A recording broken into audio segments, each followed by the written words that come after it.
Hola, buenas de nuevo. Hoy vamos a ver la primera parte de ácidos nucleicos. Simplemente nos centraremos en lo que son las unidades estructurales, los nucleótidos, pero antes vamos a dar ese pequeño temita que tenemos que dar, que son las vitaminas. Así que primero hablaremos de vitaminas y luego de la unidad estructural de ácidos nucleicos, que van a ser los nucleótidos. Pues bien, dentro de las vitaminas solo tenéis que saber el concepto, un poquito las características y los tipos y algún ejemplo. Ya está. En cuanto al concepto, pues bueno, van a ser moléculas, van a ser sustancias orgánicas, pero van a tener una naturaleza muy diversa. Características que tienen es que se necesitan en cantidades muy pequeñitas, pero como no somos capaces de sintetizarlas, las debemos de ingerir en la dieta. Eso sí, en función del tipo, vamos a ver que se pueden eliminar fácilmente o no. Entonces vamos a requerir su ingesta o bien de manera diaria o vamos a poder aguantar unos días. Algo importante de las vitaminas es que la carencia o la deficiencia en alguna de ellas siempre trae asociada una enfermedad. Así que es fácil entender que aunque sea necesaria en muy pequeñas cantidades, si su ausencia va a generar una enfermedad que vamos a llamar avitaminosis cuando no tenemos nada de esa vitamina, o hipovitaminosis cuando es que hay poca cantidad de la vitamina, menos de la que necesitamos, tiene esa enfermedad asociada y por lo tanto pues nos marca la importancia de estas sustancias aunque sea en pequeña cantidad. Siempre van a ser o bien coenzimas o bien precursores de coenzimas, por lo cual su función la van a hacer en el metabolismo, en las reacciones. Bien, los tipos que os comentaba antes, pues hay dos tipos. Las que son liposolubles se van a ingerir y almacenar en forma de provitaminas. Como son liposolubles, vamos a tratarlas como lípidos, que ya conocemos todos los lípidos de temas anteriores, pues se van a almacenar o bien en tejido adiposo o bien en hígado. Como no se eliminan con facilidad, se almacenan, pues las deficiencias se van a mostrar con lentitud, ¿vale? Sin embargo, las hidrosolubles, las que son solubles en agua, que estas actúan como coenzimas, se eliminan rápidamente, al ser hidrosolubles se eliminan rápidamente por la orina, por lo que tenemos que ingerirlas de manera diaria y sus consecuencias, sus enfermedades asociadas por ausencia se muestran muy rápidamente. Por eso se hace tantísimo hincapié en tomar fruta y verdura todos los días para poder obtener estas vitaminas, sobre todo las hidrosolubles, que se eliminan por la orina. Bien, de todo este cuadro de vitaminas, veis que hay unas pocas liposolubles y luego las hidrosolubles. Tenéis que saber, según las orientaciones de PEBAU, las que están en blanco, ¿vale? Concretamente, esto lo podéis echar un vistazo al resto en casa, ¿vale? Tenemos la vitamina A, también conocida como retinol, que es muy importante para la vista, la percepción lumínica. De hecho, su ausencia va a provocar la ceguera nocturna. Como veis, se encuentra en hígado, mantequilla, perejil y espinacas. La otra es el colicalciferol o vitamina D3. Esta interviene en la mineralización de huesos, por lo tanto va a estar muy relacionada con el metabolismo del calcio y el fósforo.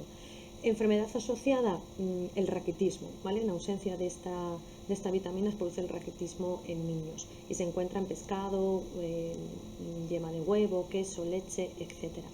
En cuanto a las vitaminas hidrosolubles, importante tenemos la biotina o vitamina B8. Es un grupo prostético de las enzimas carboxilasas y su ausencia provoca dermatitis y enteritis. Se encuentra en carnes, verduras, legumbres y nueces. Bueno, esta no hace falta saberla. Tenemos que saber el ácido fólico, seguro que os suena de las mujeres que se quieren quedar embarazadas que tienen que tomar ácido fólico. Pues bien, esta vitamina son precursoras de coenzimas transportadoras de grupos monocarbonados. De hecho, las embarazadas lo tienen que tomar porque su deficiencia provoca malformaciones durante el embarazo, como es la espina bífida. También provoca la anemia megaloblástica, que son que los eritrocitos o glóbulos rojos son demasiado grandes, tienen un tamaño disfuncionalmente grande y no pueden realizar su función, no pueden transportar el oxígeno. Se encuentran en alimentos integrales, legumbres y verduras de hoja verde. La otra vitamina del grupo B que tenéis que saber, además de la B9, es la B12, la cianocobalamina. Es precursora de la coenzima B12, que igual os suena, que interviene en el intercambio de protones iba a provocar la anemia perniciosa, su ausencia. Es una disminución de glóbulos rojos, ¿vale? Se encuentra en carnes rojas, huevos y productos lácteos. Y por último, la vitamina C o ácido ascórbico, que está seguro que os suena, ya sabéis que se encuentra en cítricos y que su ausencia provocaba una enfermedad en los pescadores de alta mar, que era el escorbuto, ¿vale? Con esas encías sangrantes, caída de dientes y pelo y tal. Bien, su función es el aceptor de electrones en la hidroxilación de prolina dentro de la síntesis de colágeno. Y ya pasamos a lo gordo del tema, a los ácidos nucleicos. Os recuerdo que dentro de los ácidos nucleicos tenemos el ADN y el ARN, que veremos en profundidad en el próximo vídeo. Hoy simplemente vamos a ver sus unidades, que son los nucleótidos, y vamos a ver también esas otras funciones que tienen, además de formar parte de la estructura del ADN y del ARN, que hay nucleótidos con otras funciones. Así que dentro del concepto, pues bueno, como siempre, la definición son biomoléculas orgánicas formadas por CHOMP, esta vez químicamente son polinucleótidos, por eso vamos a ver la unidad que es el nucleótido y luego se va a unir en polinucleótidos. La importancia biológica, pues bueno, seguro que las podéis deducir, ¿verdad?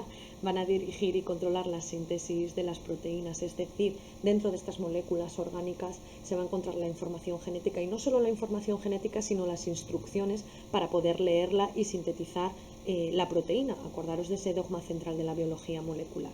Así que se dice que es como la base molecular de la herencia, ¿no? Estas moléculas van a formar esa base molecular. Pues bien, vamos a ver estas unidades.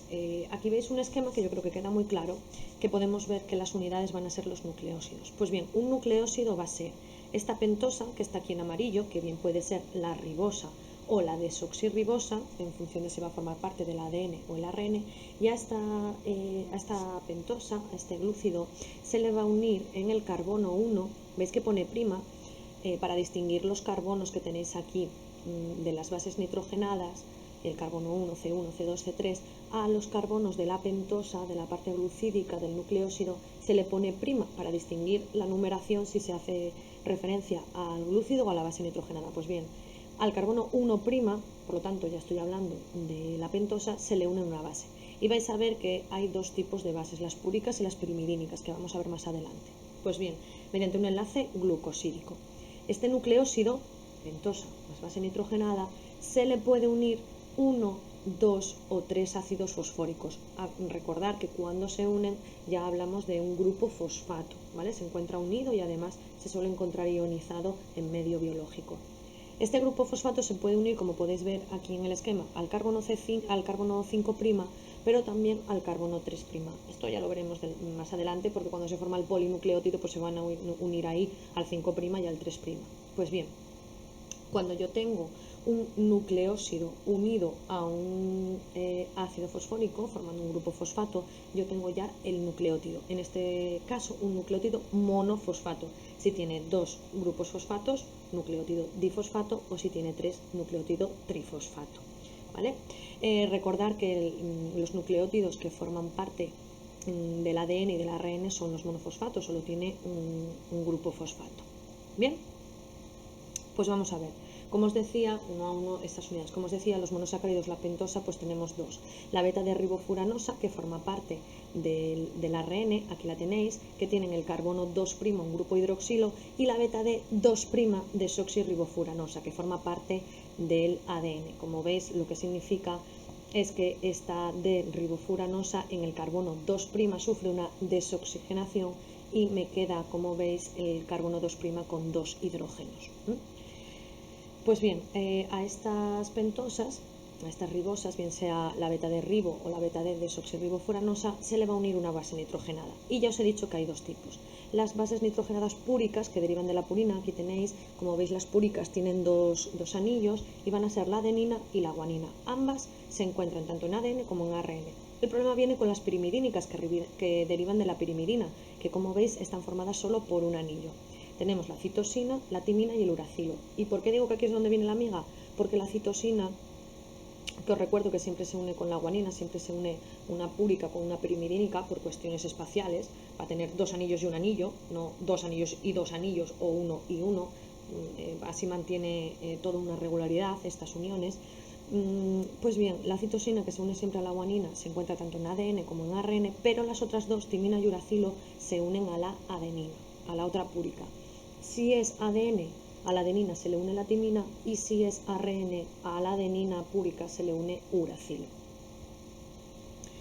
Pues bien, lo que os decía, esta unión de la pentosa y la base nitrogenada que acabamos de ver anteriormente va a formar el nucleósido. El nucleósido, como veis aquí, es la unión de esta base nitrogenada entre el hidrógeno del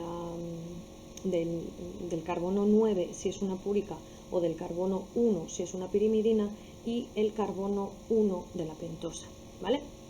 Aquí veis el carbono 1, que en la otra imagen estaba así girado, pero bueno, va a ser esa unión, como digo, entre el nitrógeno 1 o 9, dependiendo del tipo de base, y el carbono 1' de la pentosa. El enlace es tipo N-glucosídico porque interviene este nitrógeno de la base nitrogenada y se va a liberar una molécula de agua.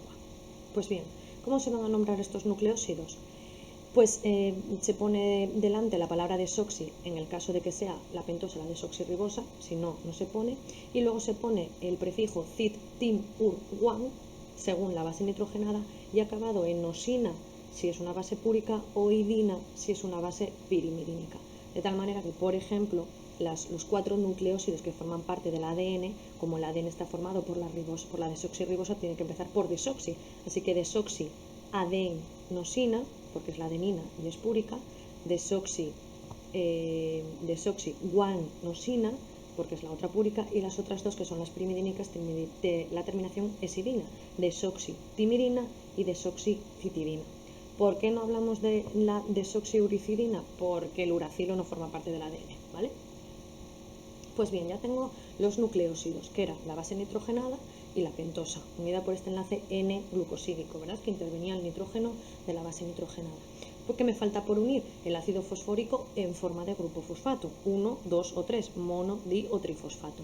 Esta unión del nucleósido con el grupo fosfato ya hablaríamos de un nucleótido. Este grupo fosfato se puede unir al carbono 3' de la pentosa o al 5' de la pentosa, y el tipo de enlace, que como interviene un ácido fosfórico, hablamos de un enlace fosfoéster, y también se desprende una molécula de agua. Aquí veis el nucleósido, ¿verdad? Vemos que es una ribosa y una adenina, por lo tanto es la adenosina. Bien, y vemos que en el carbono 5' en este caso sería el 1, 2, 3, 4 y 5, en este caso en el carbono 5' se le une un ácido fosfórico. Como veis, se provoca la salida de una molécula de agua y ya me queda unido el ion fosfato, ¿vale? Aquí hablamos ya de un nucleótido. ¿Bien? Para nombrar a los nucleótidos, como veis aquí, simplemente se le elimina la letra A del nombre del nucleósido y se indica a continuación el lugar de unión a la pentosa y el número de fosfatos unidos. En este caso es un fosfato unido en el carbono 5'.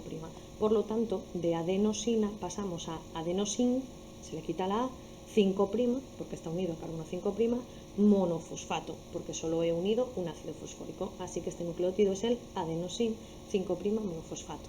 Bien, ¿verdad? Ahora, funciones de los nucleótidos, porque durante el siguiente vídeo vamos a estar hablando de los nucleótidos que forman parte del ADN y del ARN, pero como se ha adelantado, tienen otras muchas funciones. Por ejemplo, y una de las más principales es que los nucleótidos son portadores de energía. Seguro que os suena el ATP y el GTP, ¿verdad? El adenosin trifosfato o guanosin trifosfato. Pues bien, en este caso, al ADP, al adenosin difosfato, si sobra energía, si hay energía disponible, va a unir un tercer ácido fosfórico, un tercer grupo fosfato que requiere mucha energía, unas 7 kilocalorías mol. Por lo tanto, esa energía que ha necesitado para unir ese tercer ácido fosfórico se queda ahí almacenada.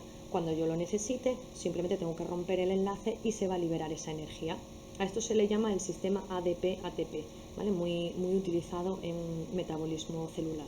Bien, aquí veis una representación del ATP y cómo su hidrólisis o desfosforilación va a romper el último enlace del último grupo fosfato, liberando mucha energía. Y por lo tanto, para su formación o fosforilación del ADP se le une ese tercer grupo fosfato con esa energía que necesita. Bien, Otra función es que los nucleótidos pueden ser cofactores de enzimas, acordaros de enzimología de lo que era un cofactor, por ejemplo la coenzima A. Y también pueden ser intermediarios de la comunicación. En este caso, por ejemplo, el AMP cíclico, ¿vale? El adenosin monofosfato, que como veis forma aquí un ciclo entre el fosfato y la pentosa. Y este es una molécula muy interesante porque tenemos como un sitio de unión en la membrana de las células, donde al unirse determinado sustrato va a desencadenar que la célula forme este AMP cíclico, y este AMP cíclico va a provocar unos cambios y unas reacciones dentro de la célula. Así que digamos que es como un mensajero, un intermediario entre la información de la membrana y lo que ocurre dentro de la célula. Bien, y por supuesto pues va a formar parte de estos nucleótidos de los ácidos nucleicos, tanto ADN como ARN. Aquí bueno, pues tenéis un resumencillo, ¿verdad?, de lo que es un nucleósido, la base nitrogenada y la pentosa. Que tenemos ribonucleósidos o desoxirribonucleótidos en función de la pentosa, y luego el nucleótido, que es cuando se le une a este nucleósido un ácido fosfórico. Bien. Y también vamos a tener, por lo tanto, ribonucleótidos y desoxirribonucleótidos en función de si forman parte del ADN o del ARN. Ya para terminar, vamos a ver los polinucleótidos, que es la unión de estos nucleótidos. Y el enlace, en este caso, ya no es un enlace fosfoéster, es un enlace fosfodiéster. Aquí es donde está el famoso enlace fosfodiéster. Hasta ahora todos los enlaces que hemos visto de esterificación de un ácido fosfórico eran fosfoéster. Solo acordaros, por ejemplo, de los fosfolípidos o de estos nucleótidos. Pues bien, aquí como veis van a estar siempre enlazados con otro, van a intervenir varios ácidos fosfóricos, y por lo tanto hablamos de un enlace fosfodiéster. Los polinucleótidos, como os he dicho, es la unión de muchos nucleótidos, de manera que se produce una esterificación entre el grupo fosfato de un nucleótido y la pentosa de otro. Os recuerdo que hemos dicho que el ácido fosfórico se podía unir al carbono 3' de la pentosa o al 5' de la pentosa. Lo normal es que se una al 5'. Pues bien, el ácido fosfórico de otro nucleótido se va a unir, si este nucleótido tiene el fosfato unido en el 5', y este también, ¿dónde se va a unir este fosfato al siguiente nucleótido? Pues en el 3', y este al 3' del siguiente. Es decir, pensemos que un ácido fosfórico, un grupo fosfato, está en el carbono 5' de su nucleósido y se va a unir al 3' del siguiente nucleótido. De tal manera que cuando yo tengo un polinucleótido, un extremo, un último nucleótido de esa cadena, va a tener libre el C3', y el otro extremo va a tener libre el C5'. De ahí los famosos extremos 3', 5' del ADN y del ARN, en función de si en esa pentosa está libre el carbono 3' o el 5', es decir, dónde está unido su grupo fosfato. Y con esto ya terminamos esta unidad básica de los ácidos nucleicos, que son los nucleótidos y los polinucleótidos, y ya en el siguiente vídeo pues nos metemos con el ADN, los tipos, cómo se pliega, el ARN, sus tipos, características, etc. Así que esta clase de hoy, nada, vitaminas y la unidad. Ahora, haced muy bien el esquema y entended muy bien las partes del nucleósido, del nucleótido, los tipos de enlaces, cómo se forman, cómo no, ¿vale? Que es lo básico para entender ya la siguiente clase, que será ADN y ARN. Venga, mucho ánimo y nos vemos en el siguiente vídeo.